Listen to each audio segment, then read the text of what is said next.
যেভাবে লেখা আছে আমি সেভাবেই পড়ছি। আমার নাম মোহাম্মদ মাসুম খান। ঘটনাটি 2013 সালের জানুয়ারি মাসের শুরুর দিকে। তখন আমি কলেজে পড়তাম। সময়টা ছিল শীতকাল। কলেজে তখন শীতকালীন বন্ধ ছিল। আমি এবং আমার দুই বন্ধু আর আমার ফুফাতো ভাই এক বাসায় থাকতাম। বাসাটি ছিল কলেজের পেছনে। বাসায় থাকতাম আমি, আমার দুই বন্ধু ফাহিম এবং ফাতিন ও আমার ফুফাতো বড় ভাই সুমন। সুমন ভাইয়ের বাড়ি নেত্রকোনার কলমাকান্দা উপজেলায়। সুমন ভাইয়ের সাথে আমার সম্পর্ক খুবই ভালো। আমরা প্রায়ই একসাথে বসে আড্ডা দিতাম। তা এমনি আড্ডার সময় হরর মুভি নিয়ে আলোচনা শুরু করি। আড্ডার এক পর্যায়ে ফাহিম সুমন ভাইকে জিজ্ঞেস করলো, সুমন ভাই, তোমার বাড়ি তো পাহাড়ের কাছে, তোমাদের এলাকায় স্পিরিচুয়াল কোনো কাহিনী থাকলে আমাদের সাথে শেয়ার করো। সুমন ভাই বলল, তেমন কিছু নেই, কিন্তু আমাদের গ্রামে একটি অনেক পুরনো ব্রিজ আছে যেখানে মাঝে মাঝে অস্বাভাবিক ঘটনা ঘটে। যদিও খুব কম ঘটে, তবে অতীতে অনেক ঘটনা ঘটেছে এই ব্রিজকে কেন্দ্র করে। তার মধ্যে লোকমুখে শোনা কয়েকটি ঘটনা আমি জানি। একবার এক লোক সন্ধ্যায় সাইকেল চালিয়ে ব্রিজের উপর দিয়ে যাচ্ছিল। হঠাৎ কিছু বুঝে ওঠার আগেই সাইকেল সহ লোকটি ব্রিজ থেকে পড়ে গেল।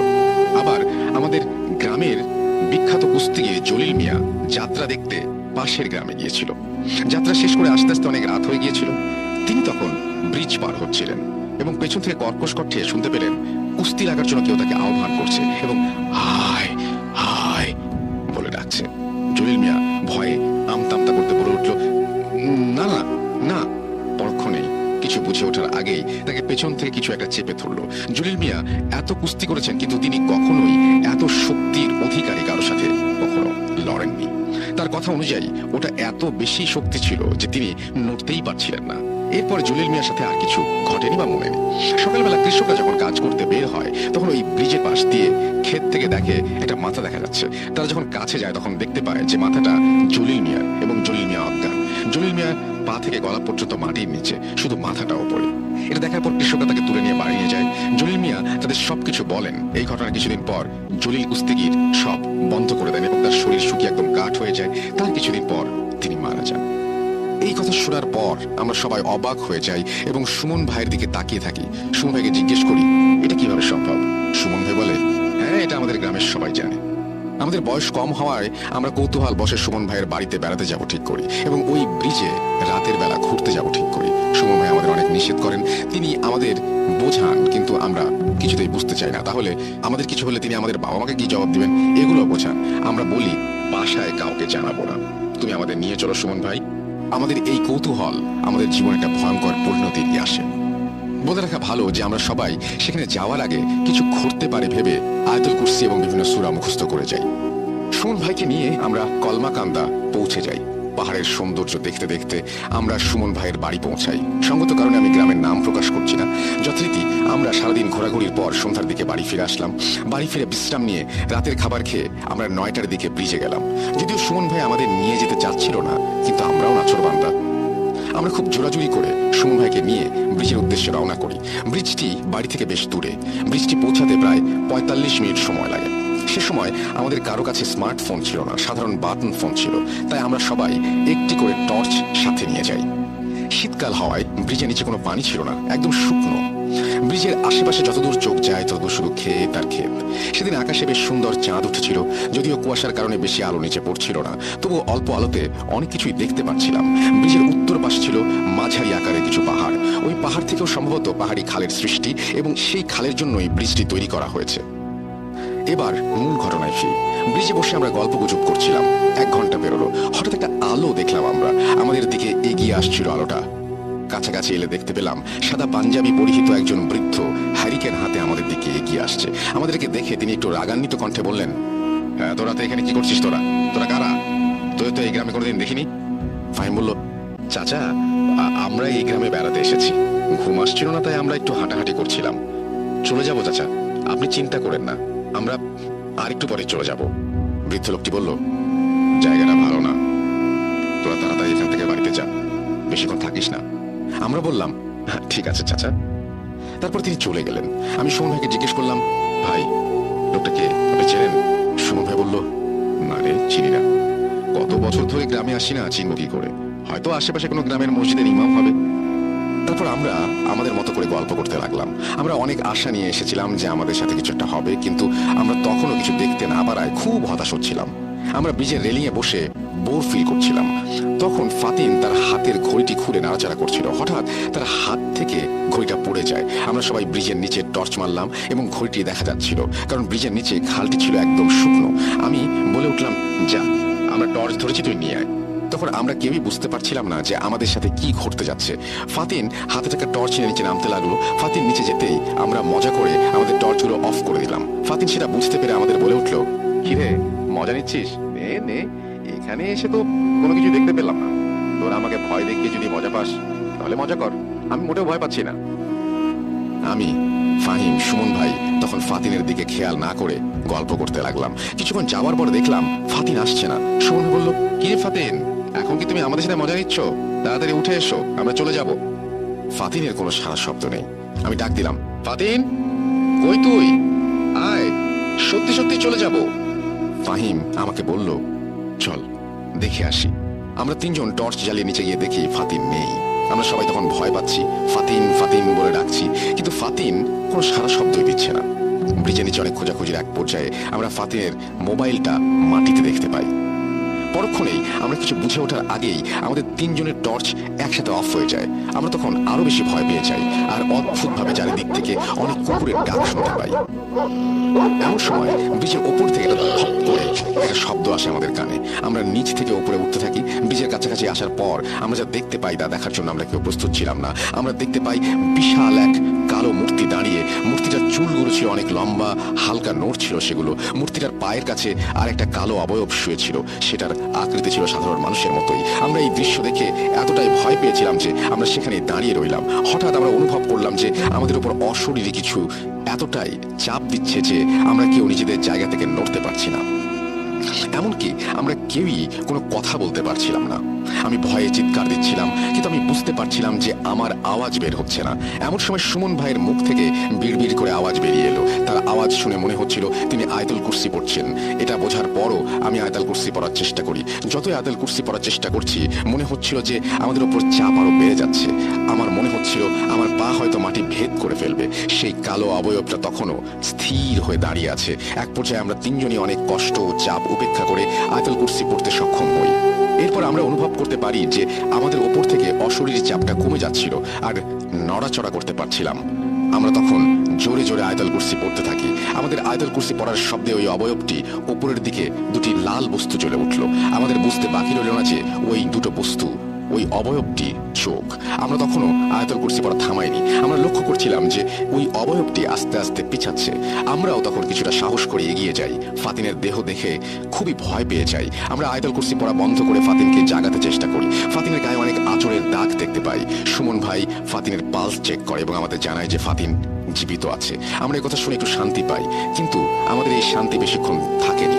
আমরা দেখছিলাম চারিদিক থেকে শৈত্যপ্রবাহ আমাদের দিকে খুব বেগে এগিয়ে আসছে। চারিদিকে অনেকটা ঝড়ের মতো বাতাস বইতে থাকে। পূর্ণিমার আলো কমতে থাকে। আস্তে আস্তে চারিদিক অন্ধকার হতে থাকে।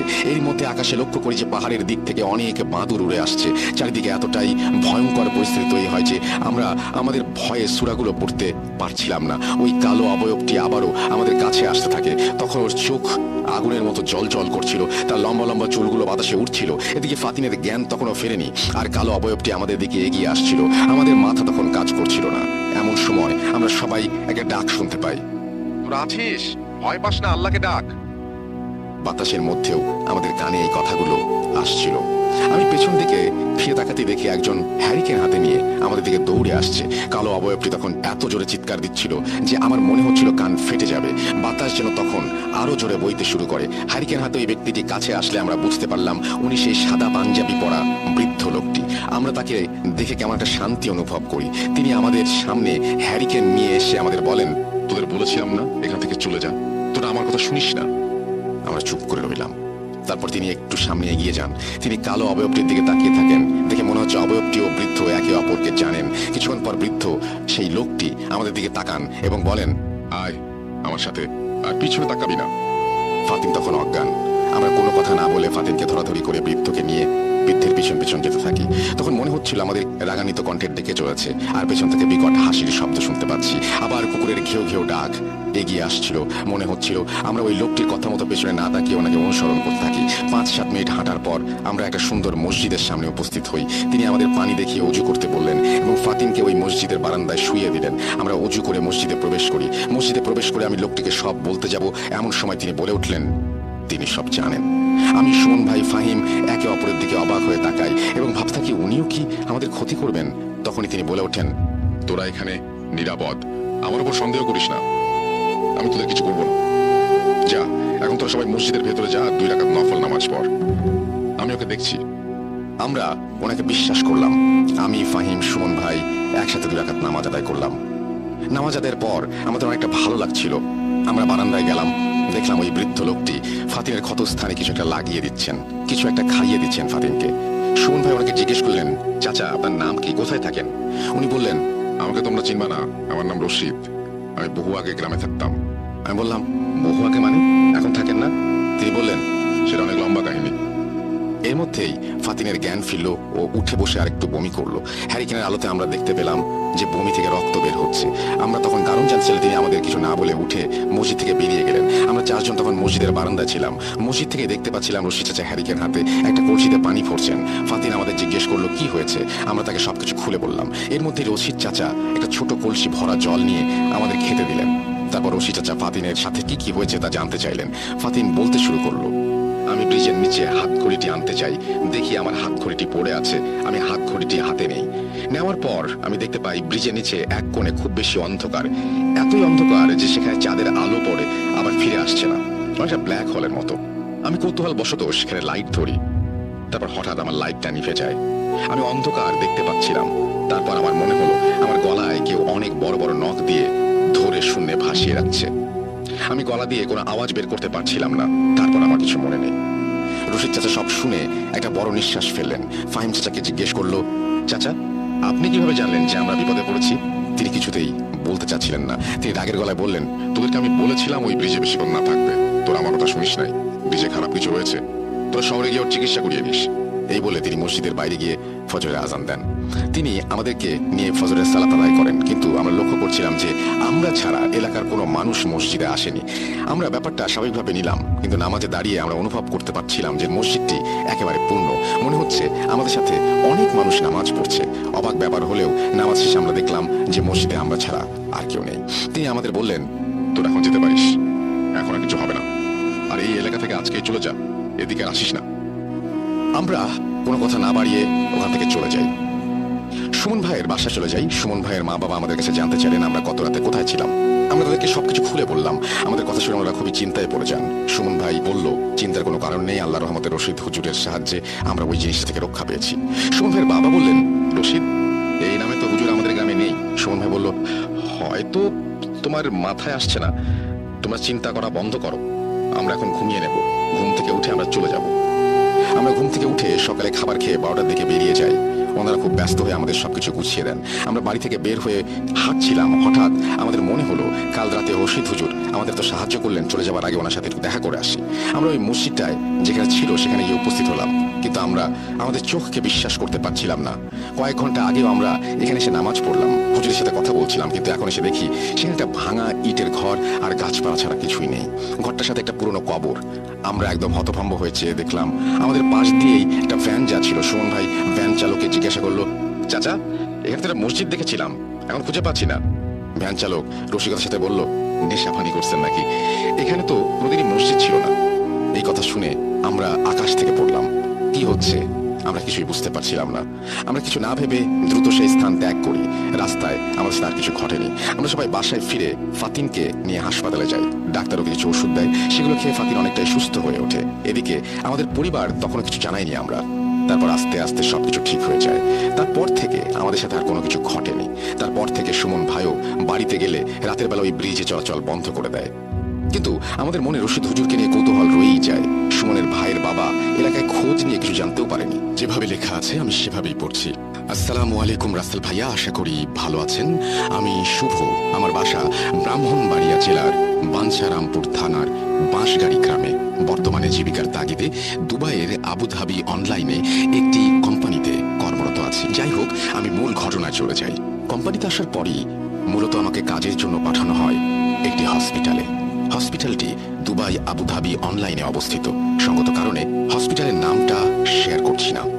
জয়েন করার পর দীর্ঘ 16-17 দিন ট্রেনিং এর পর আমাকে আমার লোকেশনে দেয়া হয়। লোকেশনটা ছিল অপারেশন থিয়েটার। ফেব্রুয়ারির মাঝামাঝি সময়ে মূলত ঘটনাটি শুরু হয়। তো করোনা ভাইরাসের কারণে নর্মাল পেশেন্ট আনা হতো না। হসপিটালটি মূলত ছিল কোভিড পেশেন্টদের জন্য। তো পেশেন্ট ছিল না, তেমনি আমাদেরও কাজ তেমন ছিল না। সপ্তাহ 2 পরে একটা অপারেশন হতো, তাও আবার সিজার। আমাদের কাজটা ছিল বার্তাবাহকের। তো আমাদের লোকেশন থেকে কর্মরত 2 ইন্ডিয়ান ছেলে, আমার সমবয়সী, এবং একজন নেপালি মেয়ে, তারা বিগত 2 বছর ধরে কর্মরত ছিল সেই অপারেশন থিয়েটারে। একটা ছেলের নাম ছিল মুসিবুর, সে কলকাতা বাঙালি ছিল। আরেকটা ছেলের নাম ছিল আলিম, সে হায়দ্রাবাদের ছিল, ইন্ডিয়ার। আর মেয়েটির নাম ছিল সাবিত্রী, সবাই তাকে কাঞ্চা বলে ডাকতো। তো আসার পরে ওইখানে তেমন কাউকে চিনতাম না। আলিম আমাকে বলল, এখানে এত কাজ নেই, চলো আমরা ঘুমিয়ে থাকি। আর এখানে আমরা বেশিরভাগ সময় ঘুমিয়ে থাকি, তো তুমিও চলো। যথারীতিভাবে আমরা ঘুমোতে চলে যাই একটা রুমে। বলে রাখা ভালো, অপারেশন থিয়েটারের ভেতরে ছিল প্রায় 8-10টা অপারেশন রুম, যেখানে অপারেশন হতো। এছাড়াও ছিল অনেকগুলো রুম যেখানে অপারেশনের পরে পেশেন্টকে রাখা হতো, এবং কম্পিউটার রুমও ছিল। তো তেমন একটা রুমে আমরা ঘুমোতে চলে যাই। আমরা বেডশিট, ব্ল্যাঙ্কেট, বালিশ নিয়ে ঘুমোতে যাই। মুসিবুর আর আলিম আমার থেকে প্রায় 8-10 হাত দূরে। ওরা দুইজনে একসাথে, আমি একা একটি জায়গায়। তারপর আমি কিছুক্ষণ মোবাইল ইউজ করি। একটা পর্যায়ে আমি ঘুমিয়ে যাই। ঘুমিয়ে যাওয়ার প্রায় 10 কিংবা 15 মিনিট পর আমি অনুভব করতে পারি যে আমি আর নড়তে পারছি না। আমার হাত পাও কিছু নড়াতে পারছি না, এমনকি কোনো কথা আসছে না। আমার মনে হচ্ছিল যে আমার মধ্যে কেউ যেন মিশে আছে, অনেক ভারী কিছু।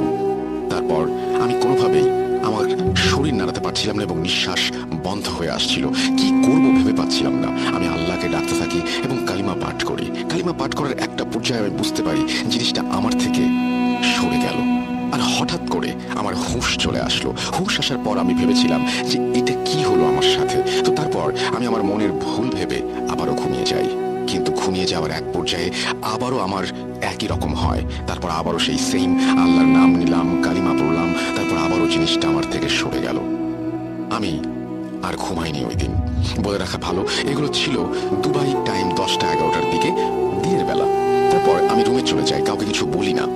তার পরের দিন আমি ডিউটিতে আসার পর কিছু কাজ ছিল, কাজগুলো শেষ করার পর ওই দিন আমি অপারেশন থিয়েটারের রুম নাম্বার 6-এর সামনে একটা রুম ছিল, কম্পিউটার রুম, ওইখানে বসে থাকি। আর ওই ইন্ডিয়ান ছেলেগুলো এবং যে নেপালি মেয়েটি ছিল কাঞ্চা, মানে সাবিত্রী, ওরা বসে থাকে পেছনের আরেকটা রুম, ওই রুমটার ভেতরে। তো বসে থাকার এক পর্যায়ে আমি ঘুমিয়ে পড়ি। তারপর সেই আগের দিনের মতো আবারও আমার হাত পা অবশ হয়ে যায়। আমি আমার শরীর মুভ করতে পারছিলাম না, এমনকি আমি যে কথা বলবো, চিৎকার দেব, এরকম মুখ দিয়ে কোনো শব্দ আসছিল না। আমার মনে হচ্ছিল যে আমার মধ্যে আমি অন্য কাউকে ফিল করতে পারছি। তো অনেক চেষ্টার পর আমি সেটা দেখে বের হতে পেরেছিলাম। এটা এক পর্যায়ে আমি শুনতে পাচ্ছিলাম যে কেউ একজন এদিকে হেঁটে আসছে। হেঁটে আসতে আসতে একটা পর্যায়ে যখন সেটা একদম আমার কাছে চলে আসে, তখন আমি ফিল করতে পারি ওই জিনিসটা আমার শরীর থেকে সরে গেছে। আর আমি হঠাৎ জেগে উঠেছি। তো জেগে ওঠার পর আমি দেখতে পাই যে জিনিসটা এদিকে হেঁটে আসছিল, ওটা আর কেউ না, ওটা হচ্ছে নেপালি মেয়ে কাঞ্চা। তো তারপরে নেপালি মেয়েটা আমাকে জিজ্ঞাসা করলো যে কি এমন হলো, তোমাকে দেখছিলাম তুমি টেবিলের উপর হাত দিয়ে ঘুমিয়েছো, আমার পায়ের শব্দ শুনে হঠাৎ এত আঁতকে উঠলে কেন? তো আমি কিছু বলি না, কারণ আমি এইখানে একেবারেই নতুন।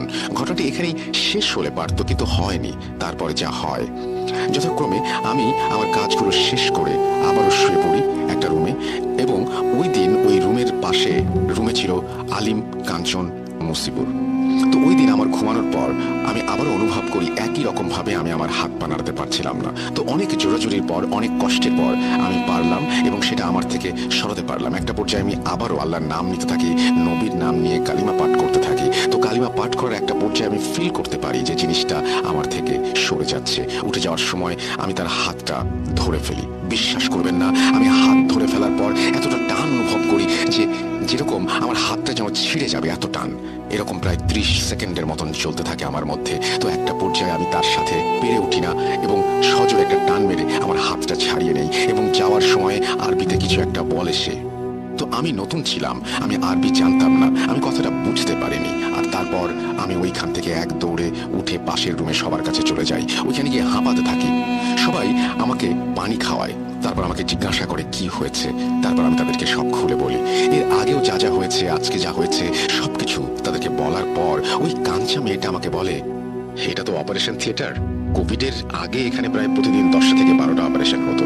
তো এমন অনেক হয়েছে, অপারেশনের সময় অনেকে মারা গেছে এখানে। তো তাদের সোলগুলো হয়তো এখানে ঘুরে বেড়ায়। আর এটা আমরা বিশ্বাস করি। আর আমাদের নেপালি ভাষায় এটাকে কিচকান্ঠি বলা হয়। যখন কেউ এখানে একা থাকবে বা একা ঘুমাবে, ওরাই অনেক সময় মানুষের সাথে এরকম করে। তো তুমি কখনো একা ঘুমিও না, একা থেকো না। আর যেটা হয়েছে তোমার সাথে, এটার জন্য তুমি তোমার দেশের বাড়িতে তোমার আব্বু আম্মুর সাথে কথা বলো এবং তোমাদের ধর্ম অনুযায়ী কোনো ভালো কবিরাজের সাথে কথা বলো। সেই দিনই আমার আম্মুর সাথে সবকিছু খুলে বলার পর আম্মু আব্বুকে বলে, এবং আব্বু আমাদের গ্রামেরই মাদ্রাসার একজন হুজুর ছিলেন যিনি এই সবে অনেক পারদর্শী ছিলেন। সেই হুজুর আমাকে খুব ভালো করে চিনতেন। তারপর সবকিছু শোনার পর সেই হুজুর বলেন, দেখেন এখন তো দেশের বাইরে, আর এখান থেকে তেমন কিছু করার মতো নেই। আমি কিছু আমল দিয়ে দেই, যে আমলগুলো আপনি করবেন ইনশাল্লাহ আশা করি আল্লাহর রহমতে ঠিক হয়ে যাবে। আর যদি ঠিক না হয় তাহলে আমি একটা তাবিজ দিব, ওইটা শুভর কাছে পাঠানোর ব্যবস্থা করবেন। ওই আমলগুলো করার পর আমার সাথে তেমন কিছু হয়নি, আস্তে আস্তে সবকিছু ঠিক হয়ে যায়। এই ছিল আমার ঘটনা। Thank you very much. আশা করছি এই ঘটনাটি আপনাদেরও ভালো লেগেছে।